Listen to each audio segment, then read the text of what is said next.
I almost didn't send the email. I'd spent 3 hours writing it, revising it, getting it perfect. It was a pitch to someone whose work I admired, proposing a collaboration that could have changed my career trajectory. The email was sitting in my drafts folder, cursor blinking at me, and I had every reason to send it. It was well written, professional, the idea was solid.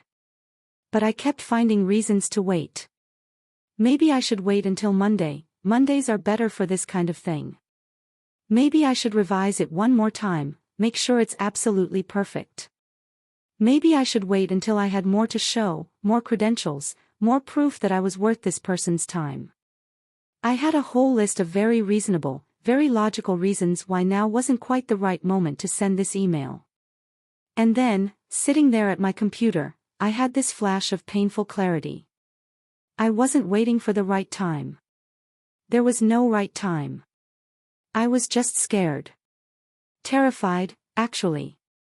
Scared of rejection, scared of looking stupid, scared of bothering someone important, scared of wanting something and not getting it. And I'd dressed up that fear in the respectable clothing of prudence and perfectionism, but underneath all the rational-sounding justifications, it was just fear. I never sent that email. I told myself I'd send it later, when the timing was better, when I was more ready. That was 7 years ago. I think about what might have happened if I'd hit send, but more than that, I think about how many other choices I've made the exact same way, how many times fear has been sitting in the driver's seat pretending to be reason. Here's what I've come to understand about fear, and it's something most of us spend our entire lives not quite seeing clearly. Fear is running far more of your life than you think it is. Not the obvious, dramatic fear, not the fear of bears or car crashes or imminent danger. I'm talking about the quiet, chronic, shape-shifting fear that lives so deep in your decision-making process that you don't even recognize it as fear anymore. It's disguised itself as practicality, as realism, as maturity, as consideration for others, as patience, as caution, as common sense. And while you're congratulating yourself for being responsible and thoughtful and strategic, fear is systematically shrinking your life, keeping you away from anything that might involve risk or vulnerability or the possibility of failure or rejection or being truly seen. Let me paint you a picture of what this looks like in ordinary life. You're at a party or a meeting or some social gathering, and someone says something you disagree with, something you could add interesting perspective to, something that lights up a part of your brain. And for a split second, you consider speaking up. But then fear whispers its quiet inventory of concerns. What if you sound stupid? What if people think you're showing off? What if you're wrong? What if people judge you? What if your voice shakes? What if you say it badly? And before you've even consciously processed these questions, your mouth has stayed shut. You've made the safe choice, the invisible choice, the choice that protects you from any possibility of looking foolish or being criticized. And later, driving home, you'll probably tell yourself some story about why you didn't speak up that has nothing to do with fear. You were being polite, you didn't want to dominate the conversation, your point wasn't that important anyway. But the truth you're not quite admitting to yourself, is that fear made that choice for you. Or think about your career. How many jobs have you not applied for because you didn't quite meet every single qualification on the list? How many times have you stayed in a position that was slowly killing your soul because leaving felt too risky, too uncertain, too scary? How many ideas have you kept to yourself in meetings because putting them out there meant being visible, being vulnerable to criticism, potentially being wrong in front of people? And you've told yourself you're being realistic, you're being strategic, you're waiting for the right opportunity. But really, you're just letting fear veto any choice that involves stepping outside the known quantity of your current situation. I have a colleague, brilliant woman, truly gifted at what she does. And for 10 years she's been working in a role that's beneath her capabilities, working for a boss who takes credit for her ideas, making less money than she's worth. And every few months she talks about leaving, about starting her own consulting practice or applying for director-level positions. She has the skills, the experience, the network. On paper, she's more than ready. but she never does it. There's always a reason. The market's not quite right, she should get one more certification first, she should wait until after this project wraps up, she should save a bit more money, she should wait until her kids are older, she should wait until the economy stabilizes. And these aren't unreasonable considerations, any one of them could be valid. But when you've been making the same, reasonable, choice for 10 years, when every single moment is somehow not quite the right moment, you have to start asking yourself what's really going on. And what's going on is fear. Fear of failure, fear of instability, fear of discovering she might not be as good as she thinks she is, fear of leaving the known misery for unknown possibility.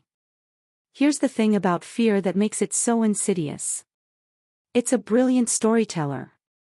It doesn't usually announce itself as fear, that would be too obvious, too easy to challenge.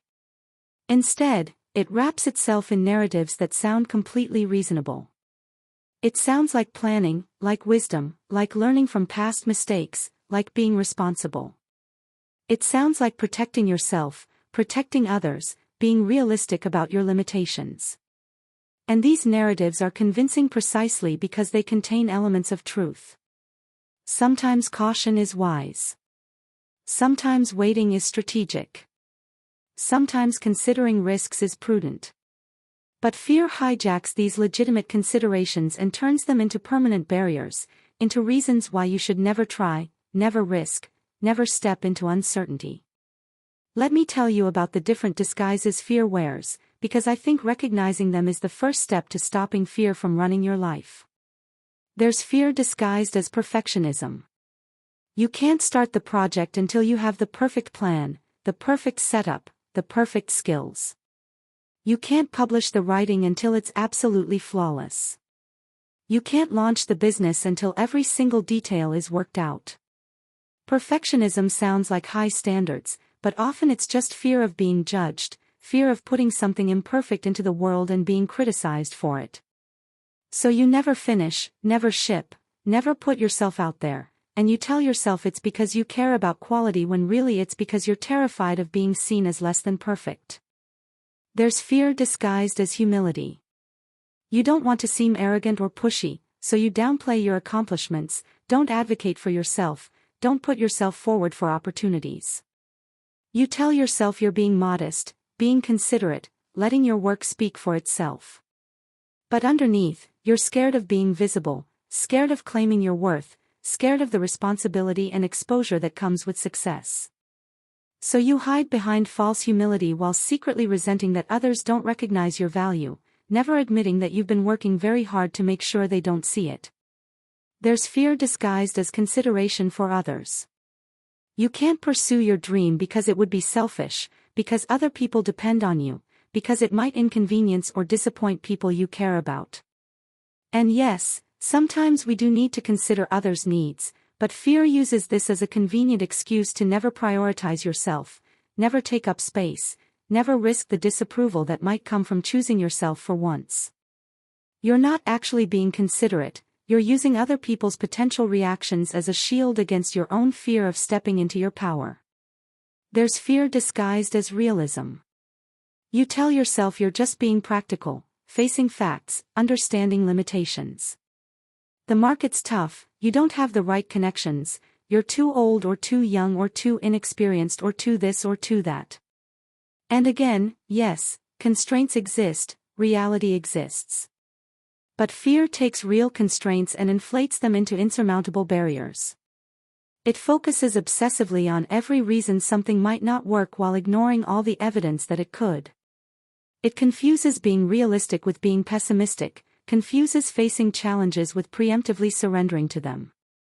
There's fear disguised as patience. You're waiting for the right time, waiting until you're more ready, waiting until circumstances are more favorable. But there's a difference between strategic timing and indefinite postponement. When you've been waiting for the right time for years, when somehow the right time never quite arrives, you're not being patient, you're being scared. Scared to start, scared to commit, scared to be in motion rather than in planning mode where everything's still theoretical and safe. I think about my own life and how many choices fear has made for me that I didn't even recognize as fear at the time. I chose my college major based partly on fear, picked something safer and more marketable rather than what I was actually passionate about because I was scared of ending up broke or unemployed. I stayed in relationships past their expiration date because I was scared of being alone, scared of hurting someone, scared of admitting I'd made a mistake. I've turned down invitations, opportunities, adventures because they felt too risky, too far outside my comfort zone, too likely to result in embarrassment or failure. And at the time, I had perfectly good explanations for all these choices that had nothing to do with fear. I was being responsible, being kind, being realistic. But looking back with more honesty, I can see fear's fingerprints all over my life, quietly steering me away from anything uncertain, anything vulnerable, anything that might require me to be brave. And here's what's particularly painful to recognize. The things I most regret in my life aren't the times I tried and failed, they're the times I didn't try at all because I was scared. The conversation I didn't have, the risk I didn't take, the person I didn't tell how I felt, the opportunity one passed up, the version of myself I didn't allow to emerge because it felt too exposed, too vulnerable, too likely to end in disappointment. Those are the regrets that haunt me. Not my failures, my non-attempts. The things fear decided for me while I wasn't paying attention. Let's talk about how fear gets installed in the first place, because I don't think we're born with all this chronic, life-limiting fear. Watch a toddler, they're fearless to the point of being dangerous. They'll try anything, talk to anyone, express every emotion, fall and get back up without shame. But then life starts teaching them to be afraid. Parents who are anxious project that anxiety. Teachers who prioritize obedience over curiosity teach kids to be scared of making mistakes or standing out.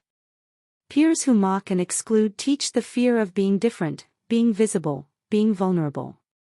Media that constantly shows all the ways things can go wrong teaches a catastrophizing mindset. A culture that worships success but stigmatizes failure teaches people to avoid risk at all costs. And the messages are so consistent, so pervasive, that we internalize them without even realizing it. We learn that it's dangerous to want things too much because disappointment hurts. We learn that it's safer to hide than to be seen because being seen means being judged. We learn that other people's opinions and approval are more important than our own inner truth. We learn to scan constantly for threat, for potential rejection, for ways we might fail or be humiliated. And we carry these lessons into adulthood where they continue to shape our choices, except now we don't even see them as fear anymore, we see them as just how life is, just being realistic, just being sensible. I remember when my daughter was about 5, she wanted to perform a song at a family gathering. Just stood up in front of everyone, no hesitation, no self-consciousness, belted out this song she'd made up. It wasn't good, objectively it was terrible, but she was so joyful, so unself-conscious, so completely unconcerned with whether people thought she was talented or foolish. And I felt this ache watching her, this combination of joy and grief. Joy at witnessing that kind of pure, fearless self-expression. Grief for my own lost fearlessness, for all the years of accumulated self-consciousness and performance anxiety and fear of judgment that would have made it impossible for me to do what she was doing. And I thought about how much work it would take to unlearn all of that, to get back to even a fraction of that natural unself-consciousness, and how much of my life's energy has been consumed by managing fear she hasn't even learned to feel yet. Here's something I've noticed about fear-based decisions. They compound. Each time you let fear make a choice for you, it gets stronger, more automatic. You don't apply for the job, and that makes it easier to not apply for the next job, and the next. You don't speak up in one meeting, and silence becomes your default. You don't have the difficult conversation with your partner, and avoiding difficult conversations becomes the pattern of your relationship.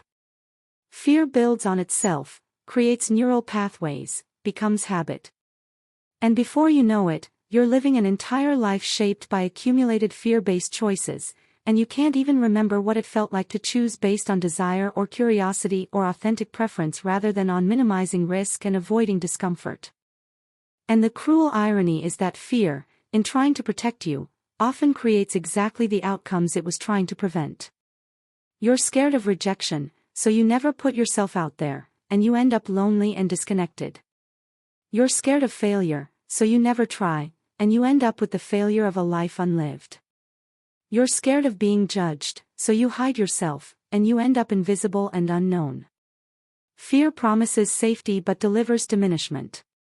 It promises to protect you from pain but actually guarantees a slow, chronic ache of unrealized potential and suppressed authenticity. Let me talk about fear of success, because this one is particularly sneaky.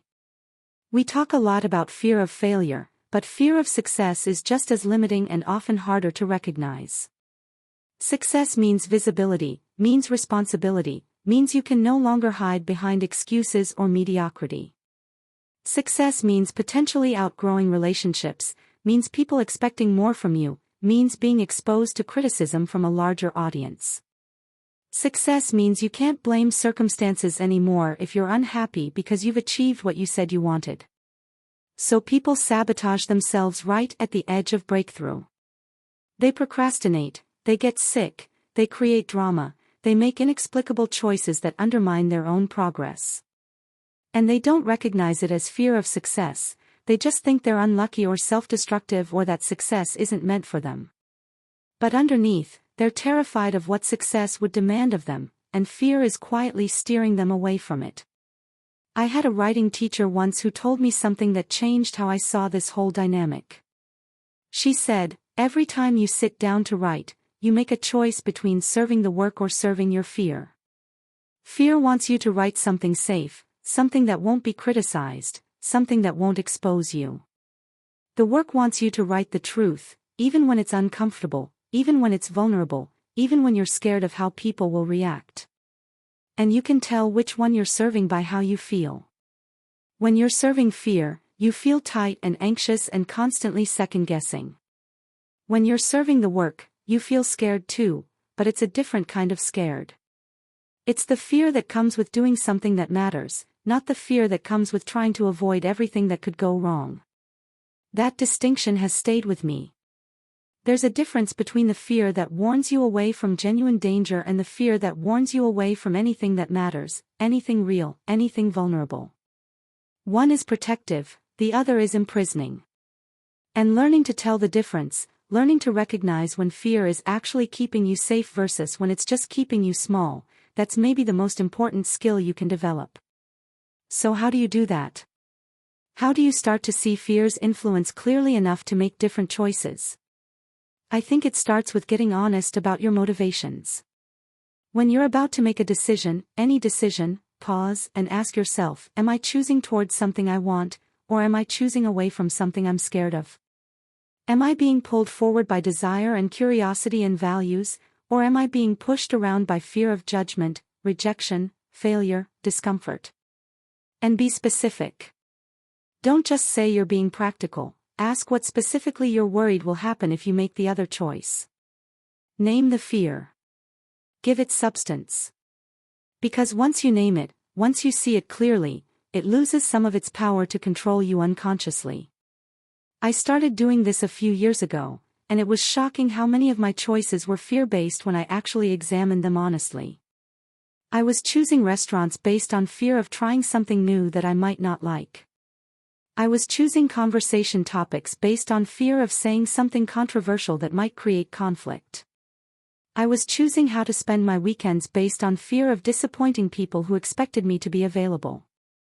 I was choosing my clothes, my words, my facial expressions, all calibrated to minimize the risk of negative judgment. My entire life was a constant fear management project, and I didn't even fully realize it until I started paying attention. And the awareness itself, just seeing fear clearly, that's the beginning of change. Because once you see it, you can start to challenge it. You can ask, okay, fear, I hear you, I understand you're trying to protect me, but is this actually dangerous or just uncomfortable? Will this actually harm me or will it just require courage? What's the worst that could actually happen, and could I handle it? And usually, when you really look at it, the worst-case scenario isn't that bad. You'll be embarrassed, disappointed, temporarily hurt. Uncomfortable, but survivable. And the best-case scenario, the possibility that fear is trying to steer you away from, might be extraordinary. Here's what I've learned about courage. It's not the absence of fear, it's the decision to act despite fear. It's not about being fearless, it's about recognizing fear and choosing not to let it be the deciding vote. And courage is also a muscle, it gets stronger with use. The first time you do something that scares you, it's terrifying. The second time, it's still scary but slightly less so. The 10th time, the 100th time, you've built capacity.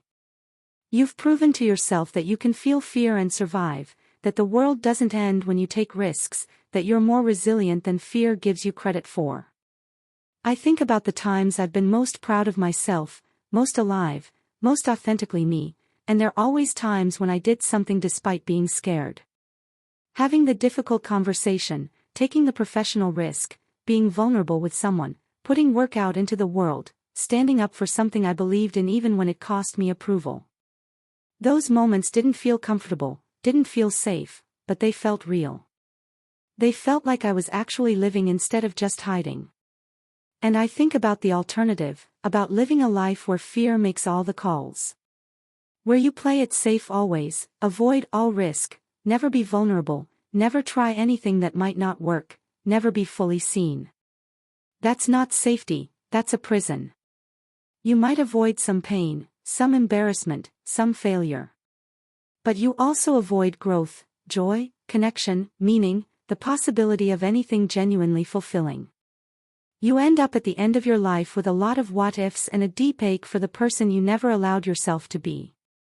There's this question I've started asking myself when fear is trying to make a choice for me.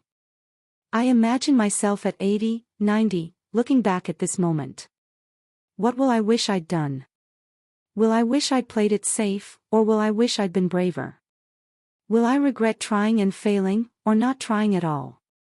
And almost always, the answer is clear.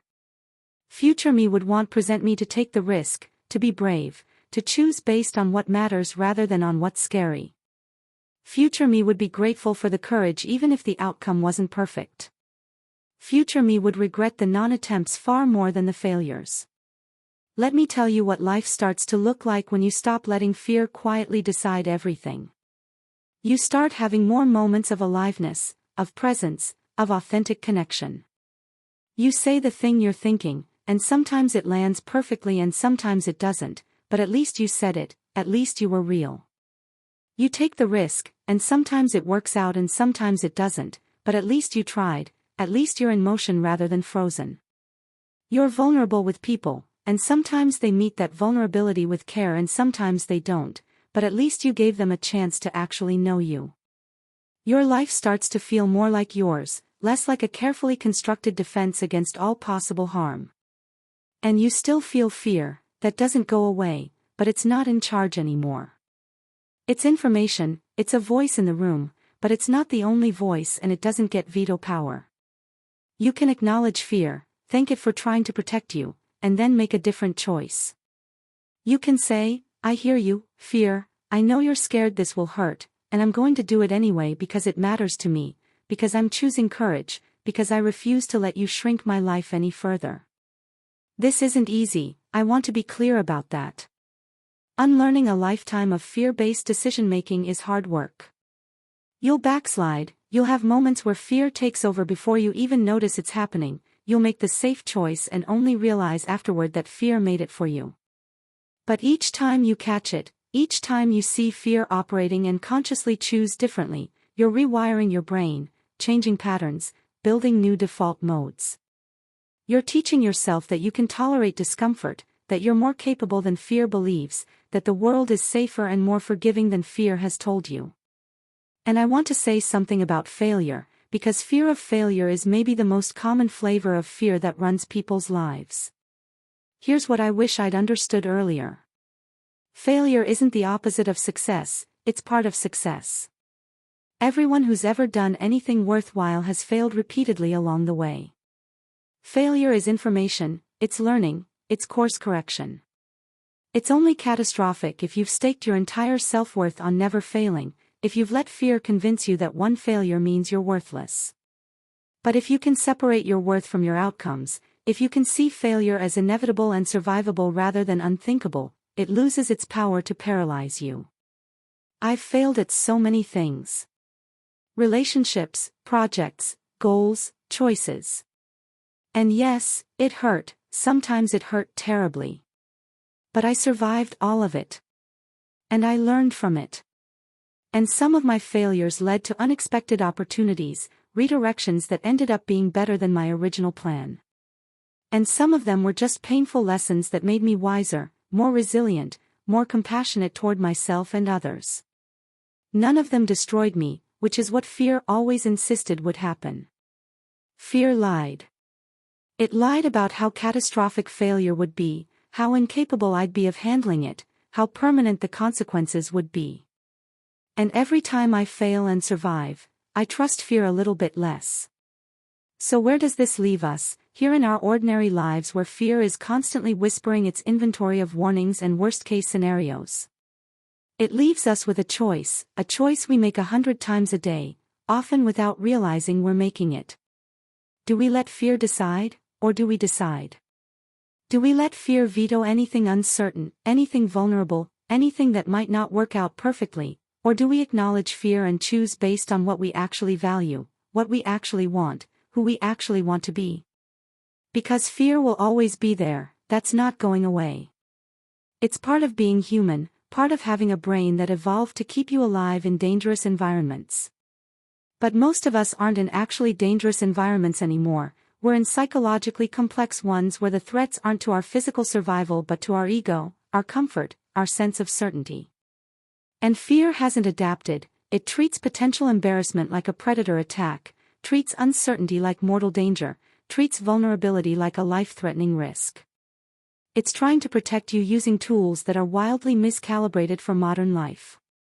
And if you let it run the show, you'll end up safe in the narrowest, most suffocating sense of the word. I think about that email I didn't send 7 years ago, and I wonder who I'd be now if I'd hit send. Maybe nothing would have come of it, maybe I would have gotten rejected, maybe it would have been embarrassing. But maybe it would have opened a door, started a relationship, changed my trajectory.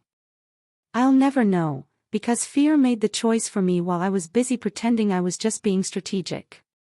And I can't get those 7 years back, can't undo that choice. But I can make different choices now. I can see fear clearly, can recognize its voice, can stop letting it masquerade as wisdom or caution or common sense. I can feel scared and do the thing anyway, can be terrified and still choose courage, can acknowledge uncertainty and step into it regardless. That's what I'm working toward, a life where fear informs but doesn't control, where I make choices based on what matters rather than on what's safest, where I'm willing to be uncomfortable in service of being authentic and alive. It's not about being reckless or ignoring legitimate dangers. It's about being honest about what's actually dangerous versus what's just scary, about what's actually protecting you versus what's just limiting you. It's about reclaiming your choices from fear's quiet, persistent, shape-shifting control. It's about finally living your life instead of letting fear live it for you while you watch from the sidelines, always safe, always careful, always wondering what might have been if you'd been just a little bit braver.